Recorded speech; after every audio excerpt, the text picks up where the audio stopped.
Hello guys, welcome back to Cho 2025. Last time, we took a deep dive into coloring manga using Stable Diffusion's ControlNet. If you missed that, the link is in the description. Today, we're doing the same thing, but with a brand new, cutting-edge model Flux. Can Flux's ControlNet give us better results? Is it the future of AI manga coloring? Let's find out. The first step is crucial. You cannot use your SD 1.5 or SDXL ControlNet models. You need a dedicated ControlNet model for Flux. Let's open the ComfyUI Manager, go to Model Manager, and search for Flux ControlNet. For this video, I'm using the Shaker Lab Flux 1 Dev ControlNet Union Pro. Simply click Install to download it. I've already downloaded it, so there is no install button there. Now, open your Flux workflow. You can use any workflow, the basic one or a more complex one. First, add a Load ControlNet node. If you don't see the Flux model you just downloaded, make sure the download is complete. Then go to the menu and click Refresh Node Definition. Next, add a Load Image node and select the manga image you want to color.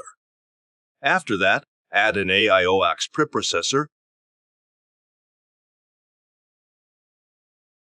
and select the Manga 2 and I'm Linart preprocessor.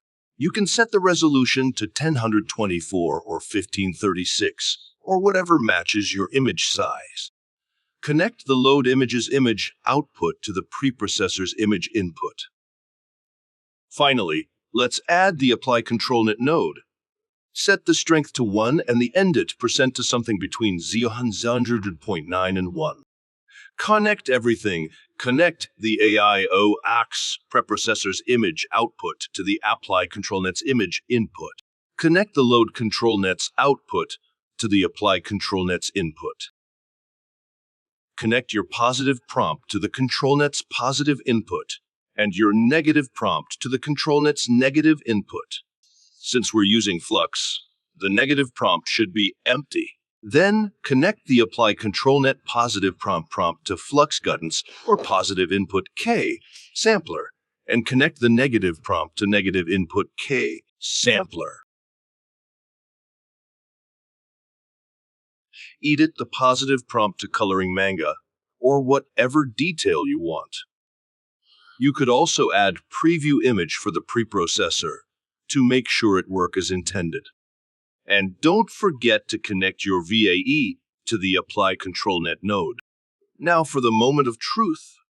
Let's see the results. Honestly, I think the results are currently worse than what you can get with SD 1.5. The coloring isn't as clean or vibrant, but there is one huge benefit. Look at the text.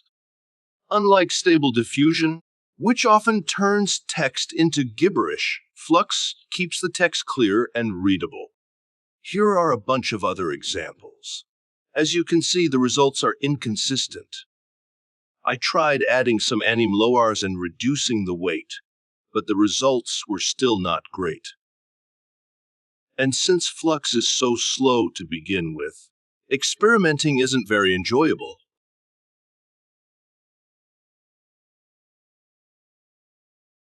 So, for now, I wouldn't recommend using Flux for manga coloring.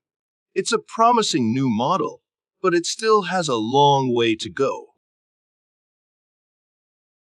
Anyway guys, that's it for today's video. If you found this honest review helpful, please hit that like button, share it, and leave a comment. See you again on the next episode, and don't forget to subscribe. Have a nice day!